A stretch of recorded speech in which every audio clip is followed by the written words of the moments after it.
Donc tout à l'heure, on parlait du temps de l'ignorance.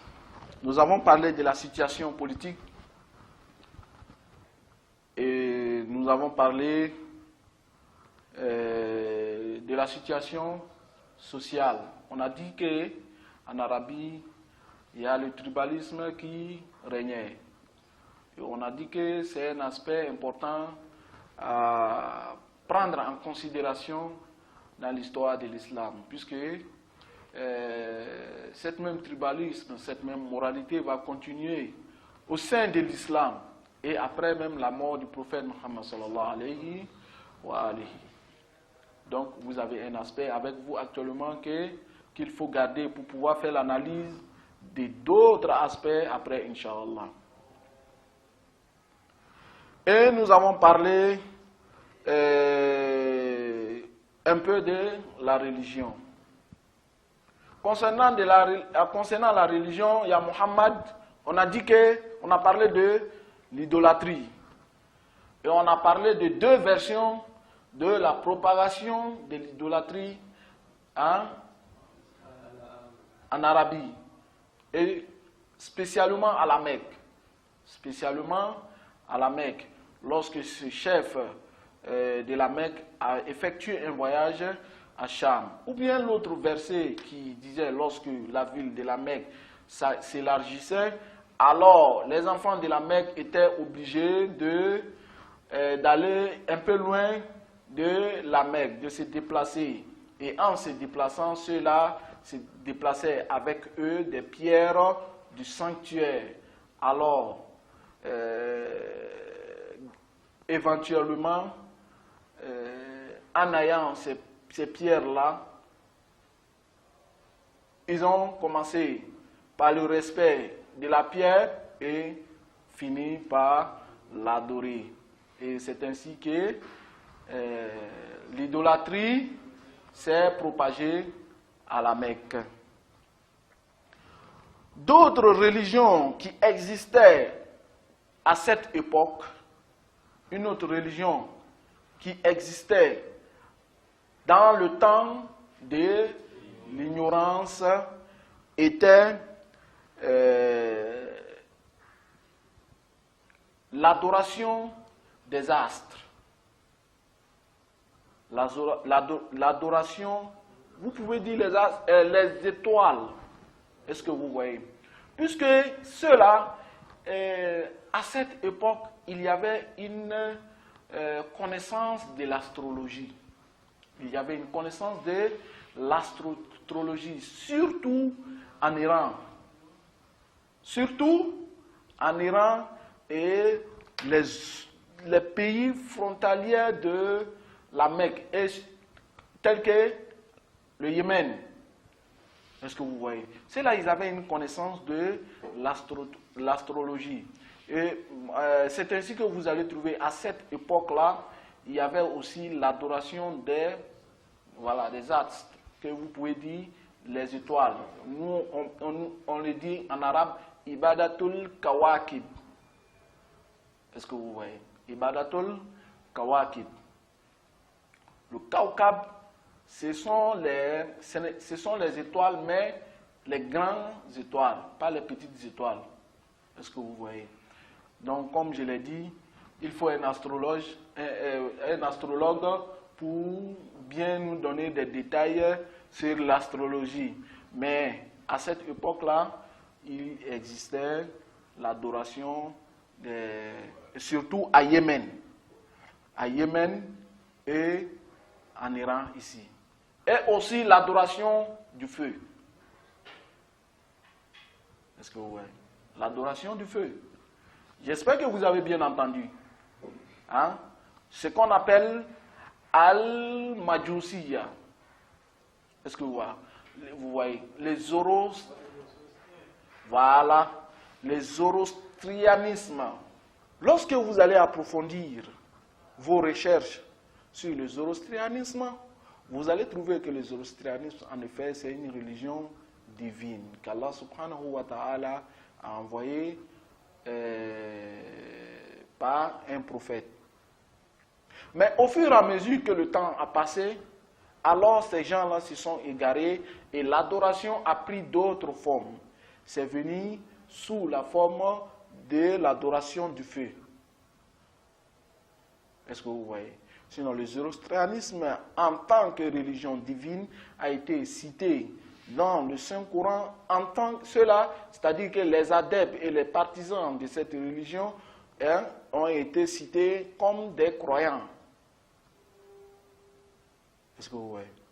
Vous allez trouver ça dans le Saint-Coran, tel que les Sabéens aussi. Tout cela, c'était une religion divine, mais comme je l'ai dit, ça a pris d'autres formes et ça a changé, et voilà pourquoi c'est devenu de polythéisme. Parce que le polythéisme, c'est d'adorer autre chose qu'Allah subhanahu wa ta'ala.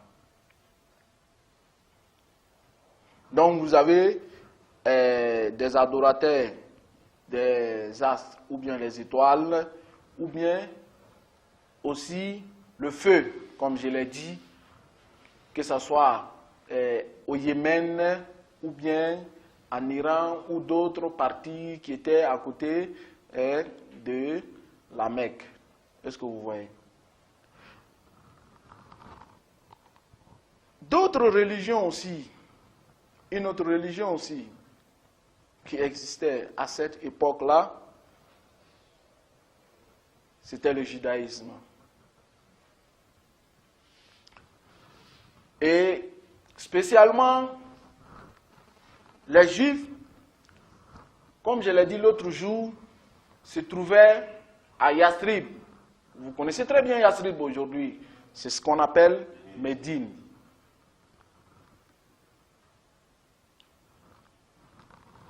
Je l'ai dit l'autre jour, que ceux-là, lorsque ils ont lu la parole divine, lorsqu'ils ont lu la parole divine, ils ont trouvé que les signes du prophète à venir, parmi ces signes-là, qu'il serait un arabe. Et même d'autres avaient tellement de détails sur cela qu'ils ont su que Yathrib allait faire partie d'une histoire de l'islam. Voilà pourquoi ceux-là sont allés se placer là-bas.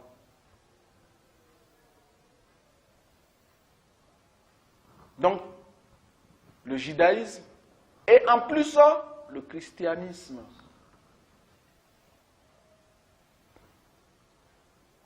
Voilà pourquoi lorsque le prophète Muhammad sallallahu alayhi wa alayhi va venir, vous allez trouver une longue histoire entre lui et ses juifs et ses chrétiens.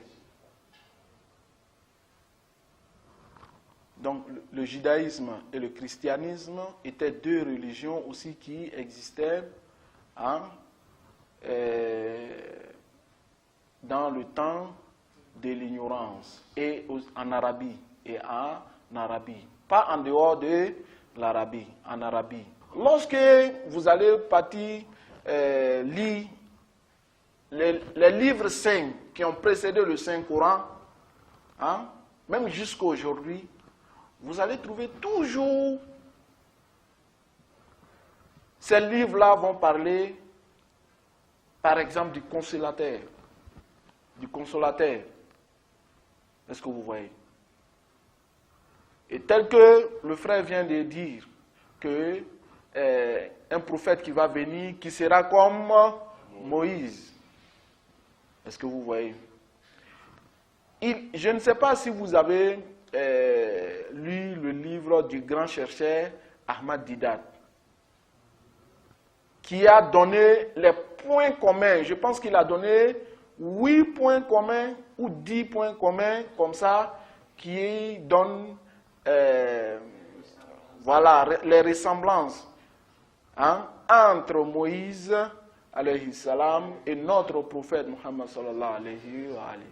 L'interprétation de la parole divine, souvent, elle n'est pas bien faite. Lorsqu'elle n'est pas bien faite, alors les bases ou bien la signification réelle de la parole d'Allah subhanahu wa ta'ala n'est pas définie. Est-ce que vous voyez? Donc voilà ce qui manque beaucoup les religions qui ont précédé la religion de l'islam. Et que je vous ai dit déjà que le Coran nous a déjà démontré.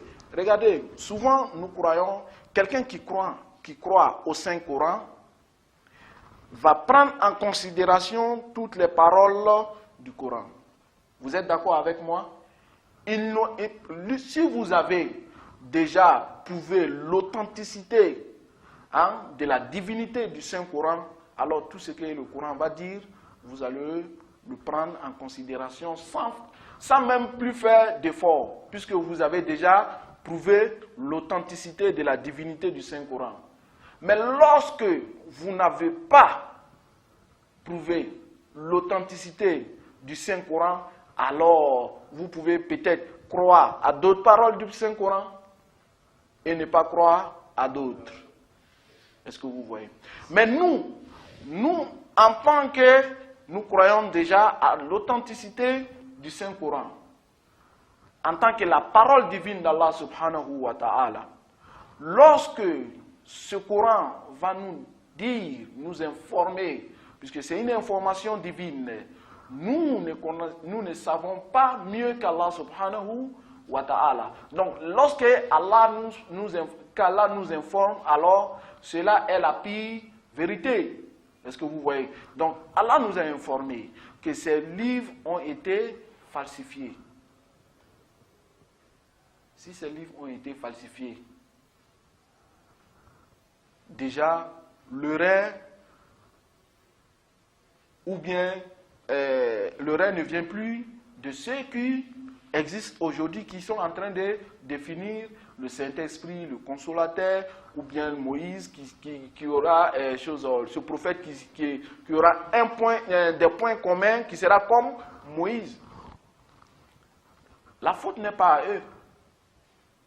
La faute revient à ceux qui ont falsifié.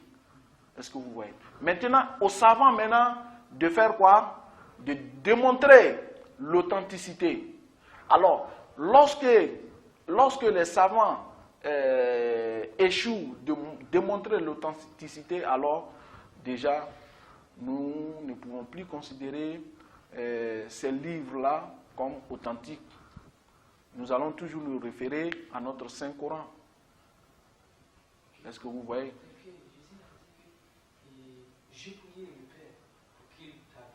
Oui, voilà, c'est ce que je suis en train de dire. Regardez, tout ce que nous allons dire ici concernant le Consolateur, concernant le Saint-Esprit, nous allons donner des bases logiques à ceux-là. Est-ce que vous voyez? Des bases logiques qui vont affaiblir, ce qu'ils croient sans même réfléchir là-dessus. C'est tout ce que nous pouvons faire. Au-dessus de cela, nous ne pouvons pas les forcer à venir croire ce que nous croyons. Nous pouvons seulement les convaincre, logiquement, de les faire revenir à la raison. Est-ce que vous voyez? Et c'est l'étude de la croyance qui s'occupe de ça. Est-ce que vous voyez? Ici, nous sommes en train de parler de l'histoire. Bien vrai qu'il y a des aspects de l'histoire qui ont des connexions avec nos croyances. Mais ici, nous faisons l'analyse du vrai et le faux. Est-ce que vous voyez? Du vrai et le faux, comment? Historiquement. Pas sur le plan de la croyance. Je dis bien historiquement. Pas sur le plan de la croyance. Donc, nous avons parlé de la religion. Nous avions dit que l'idolâtrie, existait dans le temps de l'ignorance. L'adoration des étoiles et des astres, l'adoration de feu, hein, et ainsi le judaïsme et aussi le christianisme. Est-ce que vous voyez? Donc tout cela ont existé en Arabie. Nous ne parlons pas de l'ordre d'Arabie. Nous parlons de la situation de l'Arabie dans le temps de l'ignorance. La dernière religion que nous allons parler dessus, concernant les religions qui ont existé dans le temps de l'ignorance, vous avez toujours entendu que avant le prophète Mohammed sallallahu alayhi wa alihi, il y avait des gens qui étaient sur la religion d'Abraham. La religion d'Abraham était la religion monothéiste ou bien monothéisme, l'adoration d'Allah l'unique. Cela croyait en Allah subhanahu wa ta'ala. Comme je l'ai dit, Allah subhanahu wa ta'ala a créé l'être humain, lui a donné sa raison. Parmi ces gens-là qui existaient en Arabie, que ce soit des familles ou bien que ce soit des individus, il y a eu des gens à réfléchir pour dire que ceux-là sont en train d'adorer des choses que vraiment moi je ne peux pas croire. Par exemple, s'ils fabriquaient les pierres par eux-mêmes, par leurs propres mains, et après vous adorez encore des choses que vous fabriquez par vos propres mains, alors si entre vous deux, quelqu'un devait être Dieu, c'est bien vrai que toi, puisque toi tu lui as donné la forme qu'il a. Est-ce que vous voyez? Donc il y a eu des gens qui sont restés sur la religion d'Abraham. Ceux-là s'égaraient, se séparaient des idolâtres. Essayaient de penser à Allah subhanahu wa ta'ala, de croire à l'unique Allah, à l'unique créateur. Est-ce que vous voyez? Puisque l'homme aussi a la force d'atteindre cette réflexion. Pour dire quoi? Pour dire que tout ce que nous avons dans ce monde d'ici-bas, toutes les créatures sont créées par un créateur. Est-ce que vous voyez? Ceux-là, ils n'étaient pas ni prophètes, ni des messagers d'Allah subhanahu wa ta'ala. Par contre, ceux-là, je dirais qu'ils avaient aussi des connaissances des religions différentes, telles que l'idolâtrie, et même le judaïsme et le christianisme.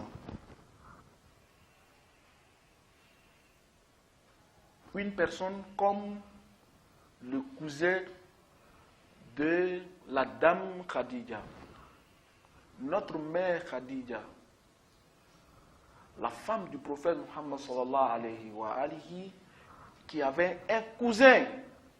Ce cousin-là qui s'appelait Waraka bun Nawfal.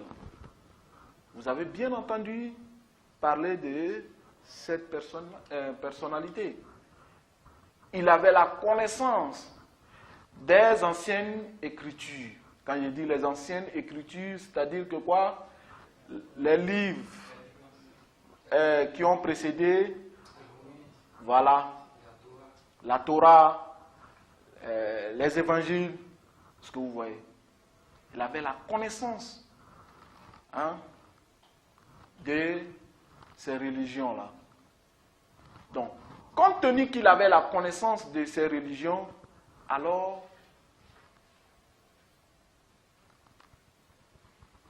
rien ne pouvait lui satisfaire dans ce que les idolâtres, les juifs, avec la religion falsifiée, le christianisme, avec la religion falsifiée, et ainsi, les autres religions que nous avons citées ne pouvaient pas les rendre service, comme on le dit. Oui? Voilà. Est-ce que vous voyez? Ça ne pouvait pas les satisfaire. Ça ne pouvait pas leur donner le goût de l'adoration d'Allah subhanahu wa ta'ala. Donc cela était des monothéistes. Est-ce que vous voyez? Cela était sur la religion d'Abraham, comme on le dit. Al-Hanifiya. Soit vous dites Al-Hanifiya, c'est-à-dire le monothéisme qui est la religion d'Abraham, qui a régné aussi au sein de la Mecque, dans quelques familles, telles que la famille du prophète Muhammad sallallahu alayhi wa alihi, et d'autres familles. Et je vous ai dit que le cousin de Khadija faisait partie de ces personnes-là qui connaissaient les anciennes écritures et qui étaient sur la religion du monothéisme. Et c'est ainsi que vous allez trouver aussi d'autres chercheurs, savants islamiques qui vont démontrer que le prophète Muhammad sallallahu alayhi wa alihi, lorsque vous allez trouver qu'il se déplaçait pour aller dans la grotte à cette époque-là, c'est parce qu'il exerçait cette religion. Est-ce que vous voyez? Mais Inch'Allah, lorsque nous allons atteindre les détails de cette époque-là, de l'adoration du prophète Muhammad sallallahu alayhi wa alihi, peut-être que, Inch'Allah, nous allons essayer d'aborder et élargir encore le sujet concernant le monothéisme. Sinon, le monothéisme existait, ce n'était pas comme tous les gens à cette époque-là étaient des associateurs à Allah subhanahu wa ta'ala ou bien étaient sur des fausses religions. Il y avait une religion monothéisme d'Abraham qui existait à cette époque et la famille du prophète Muhammad sallallahu alayhi wa alihi, comme on va le dire après, était sur cette religion et encore bien d'autres familles. Et ce Waraka a beaucoup fait pour Khadija concernant le prophète Muhammad sallallahu alayhi wa alihi. Et on pourra peut-être même dire dans l'avenir que c'est pour ces conseils que cette personne-là, que Khadija a pu entamer la demande de mariage avec le prophète Muhammad sallallahu alayhi wa alihi. Donc la vraie religion a toujours existé. Donc il ne faudra pas penser que tout le monde était sur le mauvais dans le temps de l'ignorance. Wassalamu alaikum wa rahmatullahi wa barakatuh.